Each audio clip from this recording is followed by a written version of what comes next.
historia no contada. Programa de investigación y divulgación histórica. Investigaciones realizadas con pruebas documentales, testificables y monumentales. La historia que no está escrita en los libros oficiales. La historia no contada. Bienvenidos. Amigos, amigas, gracias por el favor de su atención en una emisión más de su tan gustado programa, La Historia No Contada. Bueno, pues seguimos con este recuento histórico de todas las batallas que hubieron en la primera invasión norteamericana de 1846 a 1848. Bueno, y ya por fin, después de dos programas anteriores donde cuento la relatoría, doy la relatoría de lo que fue la batalla de Veracruz y la batalla de Cerro Gordo en Veracruz, bueno, pues ya tenían el paso franco, pero hacia la Ciudad de México. Recuerden que el que va a ser después en la guerra de secesión, el general Robert E. Lee, bueno, pues él era un teniente, un joven teniente que venía precisamente como avisor, se le llama en el ejército, avisor, o sea, él traía los planos de los españoles, traía la crónica de la conquista, todo. Entonces toman las mismas rutas para entrar a la ciudad.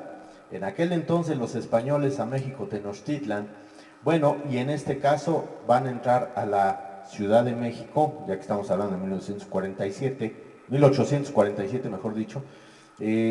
Bueno, pues entonces él venía dando los destinos por donde tenían que entrar. Por tal destino entramos por tal parte. Y bueno, una vez que después del camino de Puebla, de Veracruz, Puebla, hacia la ciudad, bueno, pues en lugar de entrar directamente por lo que sería 20 de noviembre, hoy en día, ahí en Calzada de Tlalpan, 20 de noviembre, redondean porque saben que, ¿qué creen? En lo que es la parte de Peñón Viejo, por Peñón Viejo, allá por lo que ahora sería la Ignacio Zaragoza, ahí ya estaba levantado el parapeto, ahí ya estaban levantadas las fortificaciones, ciertamente fortificaciones fijas. Era muy raro la fortificación móvil, pero pues desde los troyanos ya teníamos esa noticia, ese aviso del famoso caballo de Troya, que era una fortificación móvil.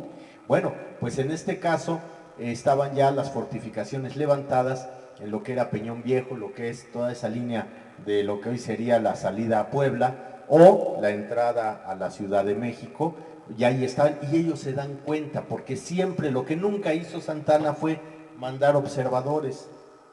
Entonces, y lo que hace Scott es que siempre mandó observadores, siempre mandaba avanzada, patrullas de avanzada, a ver cómo estaba la situación, y resulta ser de que se dan cuenta de estos parapetos para entrar a la ciudad y rodean, se van por lo que sería las faldas o hacia la parte media de lo que es el Ajusco, ese cerro de la parte sur de la ciudad, y toda esa franja, esa cordillera de montañas, hasta llegar a Padierna, que es donde se da el ataque, se da el encuentro bélico, la batalla de Padierna, que fue elaborada en 2 días, llevada a cabo en 2 días, del 19 y 20 de agosto. Muchos dicen hacia el 19 de agosto, porque el 20 se queda ya con Churubusco. Sí, pero ellos no se quedan ahí, los gringos no se estancan ahí, bajan de inmediato a lo que es Coyoacán, o el pueblo de Coyoacán, y de ahí ejercen un cuartel general y despliegan a las tropas norteamericanas, que eran bastante suficientes para la invasión, hacia Churubusco, porque también ya los observadores, los avisores, habían dicho dónde estaban las tropas del general Santana.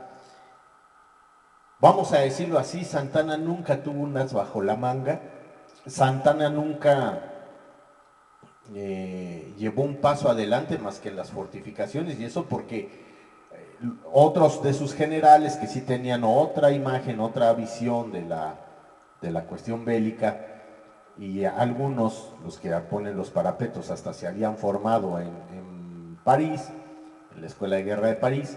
Bueno, pues entonces ellos eran los que a iniciativa propia mandaban, al tener mando de tropa, bueno, pues mandaban a sus gentes a revisar, a ver, y entonces es cuando le reportaban al comandante supremo, que era Santana.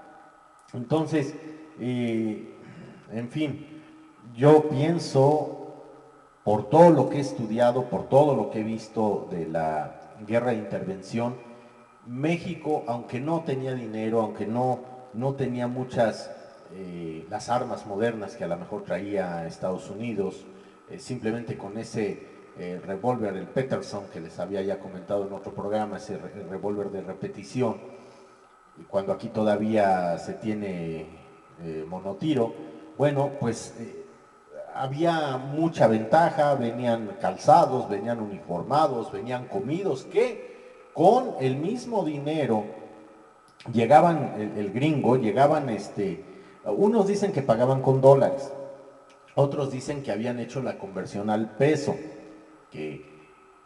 bueno, el peso va a existir hasta la época, pero para que me entiendan, hasta la época de Maximiliano, pero las monedas, ¿no? Que había en los reales, todo esto que la herencia española, pues se seguía manejando.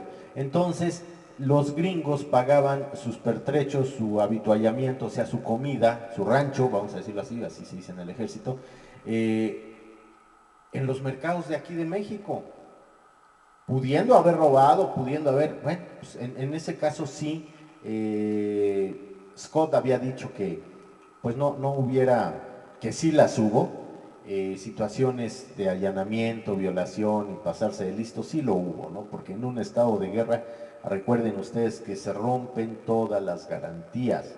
Venía México rigiéndose por su constitución de 1824. Mucho después va, bueno, eso basado en los sentimientos de la nación de Morelos.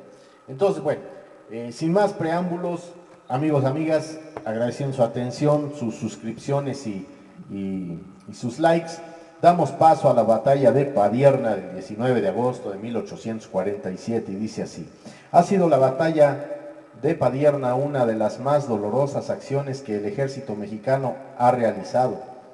Primero, porque fue casi completa la destrucción del ejército del norte, que desde la Angostura hasta Cerro Gordo había combatido al invasor dando muestras de valor y patriotismo. En segundo lugar, la necesidad, egolatría y desobediencia en el último momento de su comandante, el general Gabriel Valencia. Gabriel Valencia fue director, hacia 1840 fue director del Colegio Militar.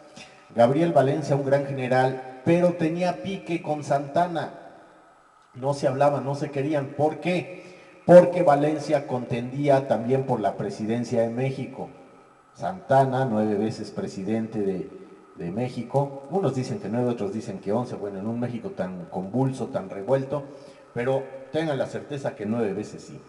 Entonces, Gabriel Valencia, obviamente, también como dice aquí, lleno de soberbia, no entendía o desobedecía, que sí desobedeció a Santana, y cuando le pide la ayuda a Santana, Santana no se la manda, pero esas rencillas, esas venganzas entre los generales, pues tenían terminando pagando esos platos rotos los pobres soldados, porque al final los mataban, era la carne cañón, eran a los que aventaban por delante.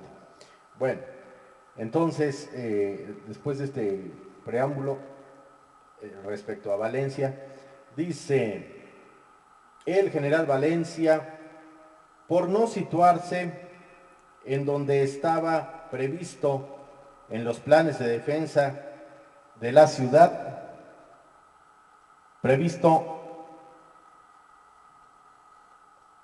hecho que dentro de nuestra historia militar es un baldón, si dice aquí, y que el sacrificio de tantos mexicanos haya sido completamente en vano, pues es lo que yo les digo. La orgánica del ejército mexicano en Padierna fue la siguiente: mando: general en jefe, general de división, Gabriel Valencia; segundo jefe, general de brigada, José Mariano Salas; jefe de Estado Mayor, general graduado, José María García; comandante general de ingenieros, general graduado, Santiago Blanco; comandante general de artillería, teniente coronel Onofre Díaz; mayor de infantería, coronel Francisco Segovia; mayor general de caballería, coronel Francisco Muñoz; jefe de servicio sanitario, director del hospital, Manuel Ortega. Tropas: artillería 24 piezas, un cañón de A6, de A16, 3 de A12, 6 de A6, 7 de A4, 5 obuses, 8 de 8 pulgadas y 2 de 7 pulgadas. División, total son 213 hombres. División de vanguardia al mando del general de brigada Francisco Mejía; primera brigada de infantería, general graduado Nicolás Mendoza; primer regimiento de infantería, comandante del batallón Pedro Quirós con 339 hombres. Batallón fijo de México, batallón fijo de México, comandante de batallón Manuel Márquez con 179 hombres. Batallón activo de San Luis, teniente coronel Bernardo Huerta, 374 hombres. Compañía Nacional Acolua, 36, suma de elementos 1028. Luego viene la otra parte, que es la segunda brigada de caballería, al mando el general graduado Manuel Romero con el 7º regimiento, general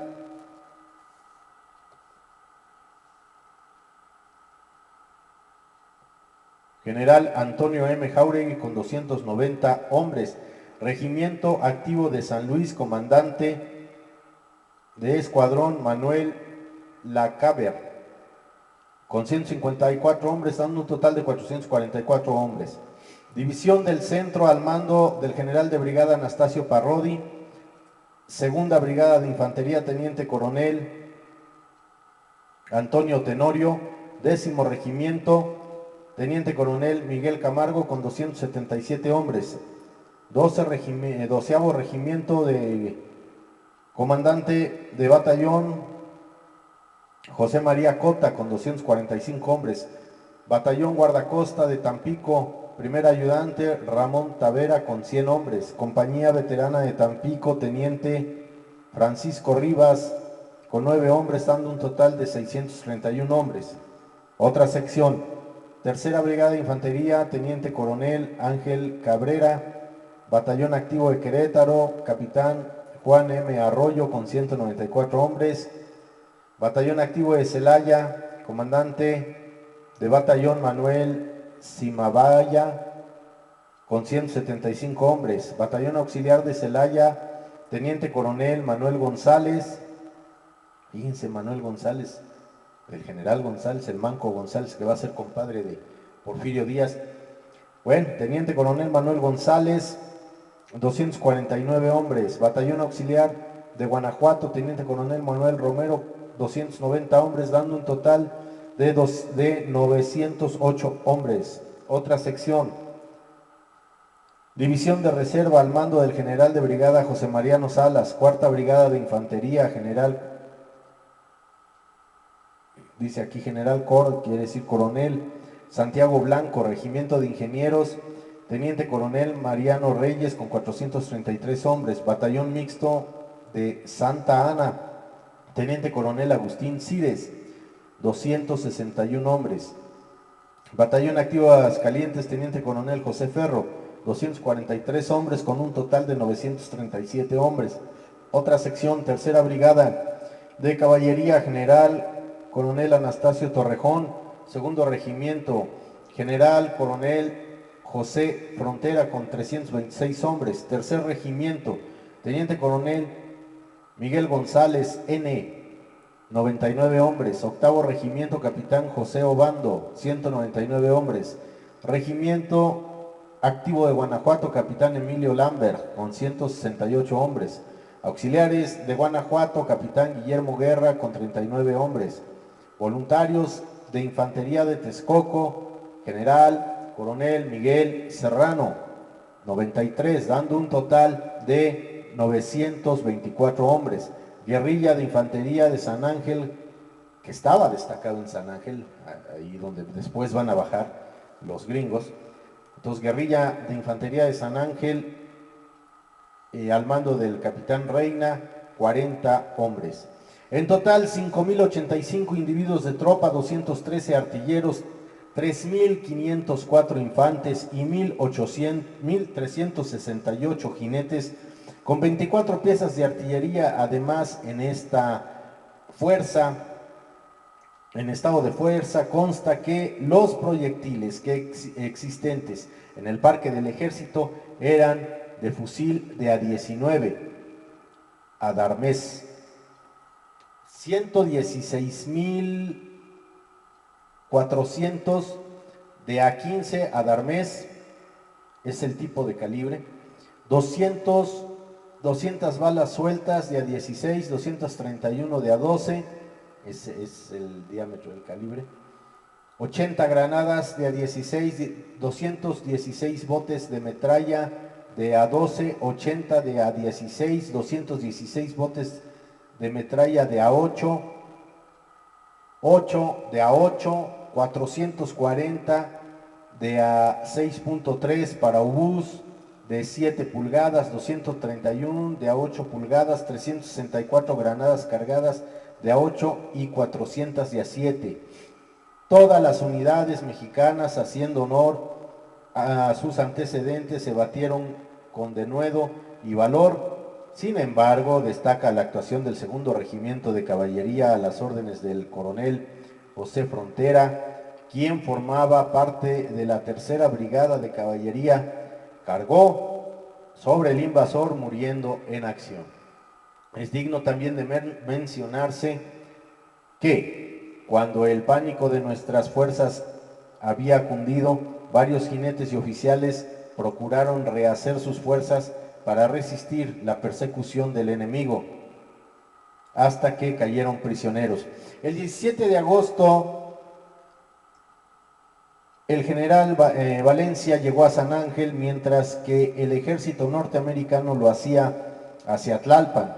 Inmediatamente, Valencia, junto con su Estado Mayor, se dirigió al lugar donde había pensado hacer la defensa, es decir, en la loma de Padierna. Asimismo ordenó que el general coronel José María González Mendoza y los oficiales de su Estado Mayor, Cadena y Segura, hicieran un reconocimiento del lugar escogido, así como de las rutas de aproximación hacia él, o sea, hacia el Cerro de Padierna. Hasta ese momento, la creencia del general del mando mexicano era que el ataque se verificaría hacia el rumbo de San Antonio Coapa. Les digo que entraron los gringos por la zona sur, nunca llegan, hasta después de que toman todo lo colindante al centro, entran al centro, o sea, como lo hicieron los españoles. Entonces, rumbo hacia San Antonio Coapa. Por ello, en la posición en la que se encontraba Valencia, estaría en condiciones de atacar a los americanos por su retaguardia, mientras que la brigada del general Pérez, que como hemos mencionado se encontraba en Coyoacán formando la reserva, también podía realizar su ataque.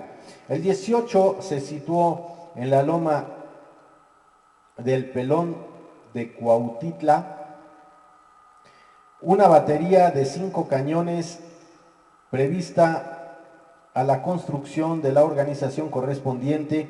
Se tuvo además una pequeña escaramuza en las cercanías del cerro de Zacatepetl, lo que es ahora por allá por Perisur, un poquito más atrás, entre una pequeña fuerza de caballería del 7º Regimiento del Arma y unos jinetes pertenecientes a la brigada de caballería del coronel Harney.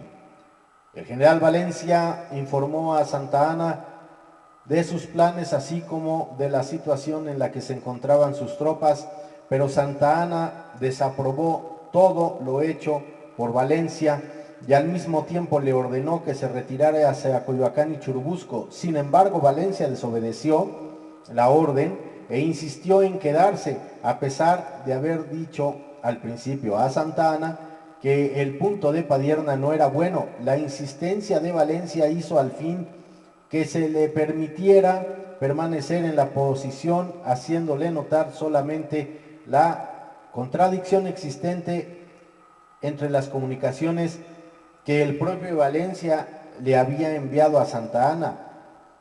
Las tropas mexicanas quedaron situadas en la siguiente forma: en el rancho de Padierna, con una avanzada del 7º de caballería y otra de infantería al mando del capitán Solís, estaba el primero de línea a las órdenes de Nicolás Mendoza al frente de la loma de Pelón de Cuautitla. A la izquierda el cuerpo de San Luis Potosí y a la derecha los auxiliares y activos de Celaya, Guanajuato y Querétaro, que componían la brigada al mando del coronel Cabrera. Junto a las baterías estaban las tropas del general Mejía y el Estado Mayor de Valencia.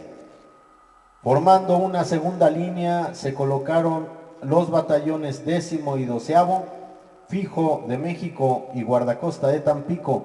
La reserva se colocó en Ansaldo,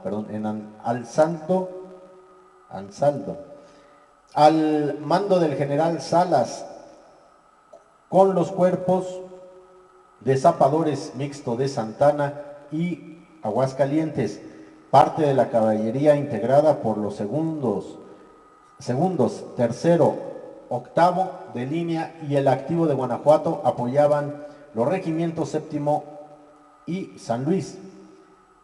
Entre las 12 y 13 horas el enemigo fue avistado cuando se desplazaba en 2 columnas, una que subió al cerro de Zacatepetl y descubrió su marcha. Una curva descendió a la falda del mismo, uniéndose a la otra columna que se había desplazado a un costado del mismo cerro. Desde luego, la artillería mexicana hizo fuego, pero sus disparos fueron inútiles, pues no evitaron el avance del enemigo, cuyas columnas ya para llegar a Padierna se dividieron. Una avanzó hacia ese punto y la otra varió el rumbo hacia Ansaldo, en donde siguió al bosque de San Jerónimo, es decir, al colocarse a la retaguardia de las fuerzas de Valencia. Este movimiento lo realizó apoyado en su artillería emplazada en las faldas delanteras del cerro Zacatepetl, donde también en la cresta militar se encontraba puesto el mando del general Scott. Perdón. Al darse cuenta Valencia del movimiento envolvente, o sea, los envolvieron, marchó a Ansaldo a fin de traer la reserva, colocándola cerca de la artillería, dejando así desguarecido aquel punto, y además mandó avanzar también la caballería que estaba bajo las órdenes del general Torrejón, hasta colocarse entre la loma y Ansaldo. Entre las 14 y 15 horas se empeñó al combate. El invasor tomó el rancho de Padierna, ahí resultó herido el general Parrodi, y el general Mendoza se retiró en orden. La columna que se había desplazado en movimiento envolvente apareció frente a Ansaldo, que, como habíamos dicho, se había abandonado y avanzó hacia San Jerónimo. El general Valencia mandó al pequeño regimiento de caballería de Guanajuato para hacerle frente, pero su corta fuerza y lo difícil del terreno hicieron que no solo fuera rechazado, sino que además fuera envuelto. Los soldados americanos atravesaron uno a uno el Pedregal.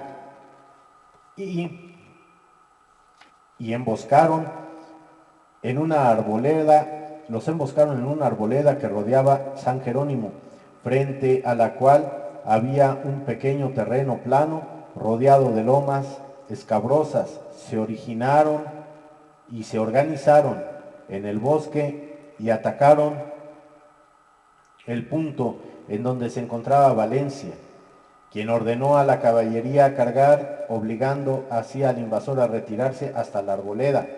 Al frente de esta carga iba el general coronel José Frontera con el 2º regimiento, quien cayó mortalmente herido. En estos momentos apareció sobre las lomas del Toro, que dominan el camino, la brigada Pérez, la cual desplegó a sus tiradores, formó columnas de ataque y se preparó a batir a los americanos. Sin embargo, Santa Anna mandó tocar retirada en vista de lo impracticable del terreno, pero permaneció a la expectativa. Las tropas americanas quedaron en ese momento en situación desesperada, pues las fuerzas que se encontraban en San Jerónimo estaban perdidas y el resto iba a ser atacado de frente y de flanco. El general Scott, que había comprendido su situación, vaciló en sus órdenes y los paralizó de momento, pero cuando vio que las tropas de refuerzo no atacaban, redobló sus ataques, los cuales fueron rechazados por Valencia.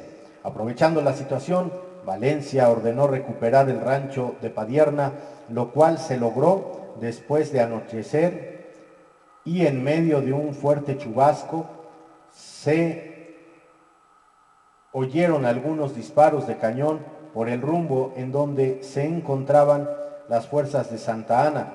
Se creyó que este atacaba, pero por desgracia para las fuerzas de Valencia no fue así, sino que habían sido disparos de despedida. Fíjense nada más, Santa Anna siempre retirándose. Al terminar la luz del día, el general Santa Anna retiró sus tropas hacia San Ángel y dejó a su caballería en la loma del Olivar.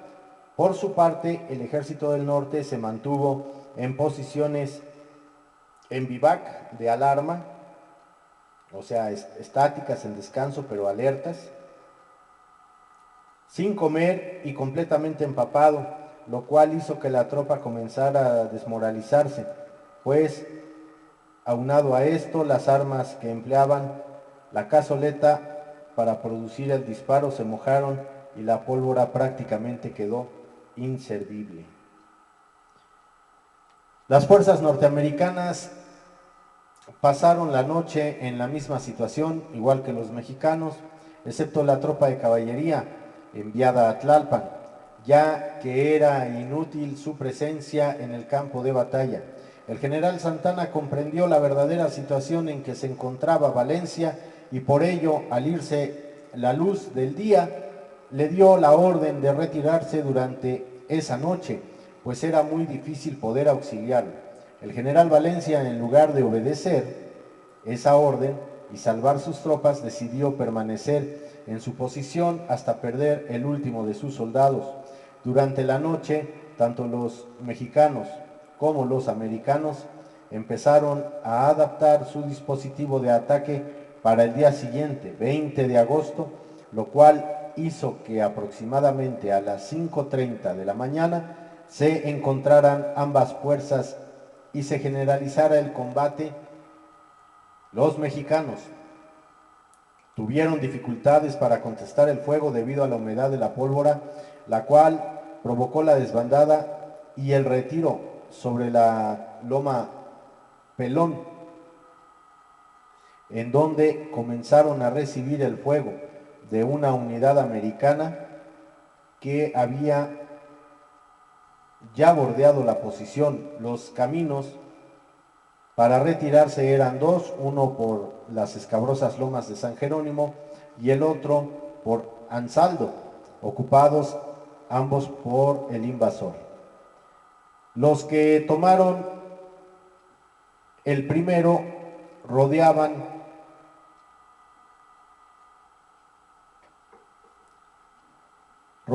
a las tropas y rodaban de las alturas revueltos hombres, caballos y mulas, sobre las cuales hacía fuego el enemigo a quemarropa. O sea, aunque los rodearon, les dispararon y hicieron blanco.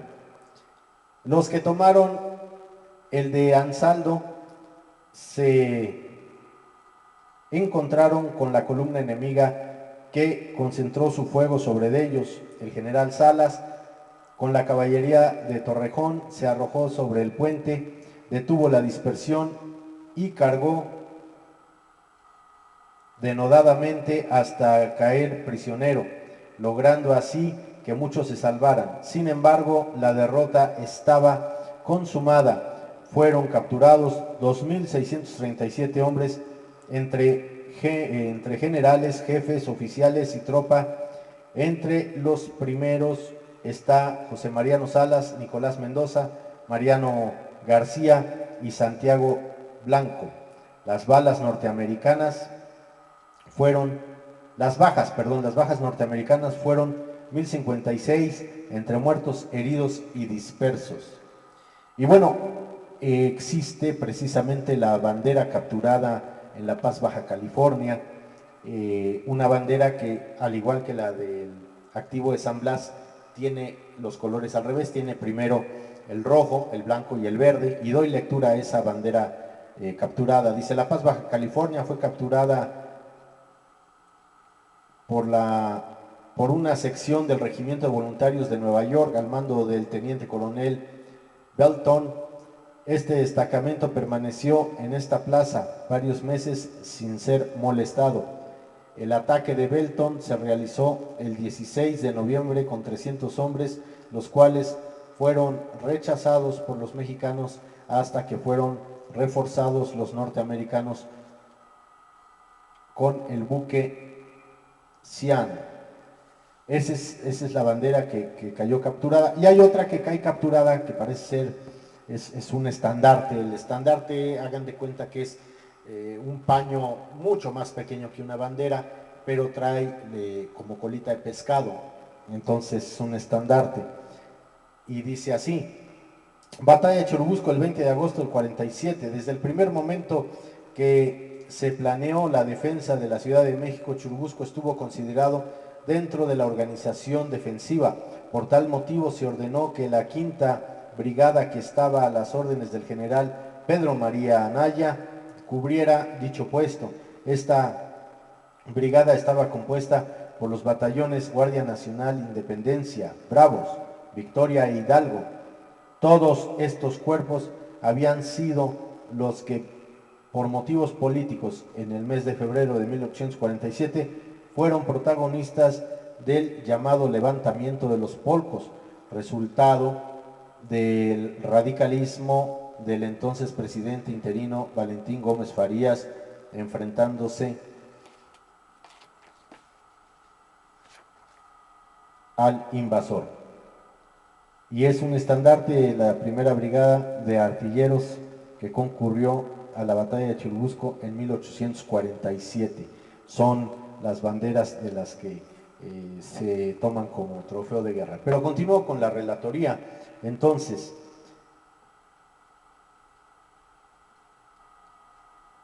en el aspecto de la bandera esta que decía, permítanme tantito, del levantamiento de los Polcos, enfrentándose al partido moderado apoyado por el clero católico. Posteriormente, estas unidades enseñaron a todo el mundo que, sin manejos políticos, eran tan o más patriotas que cualquier unidad del ejército permanente. En la defensa de lo que es Padierna.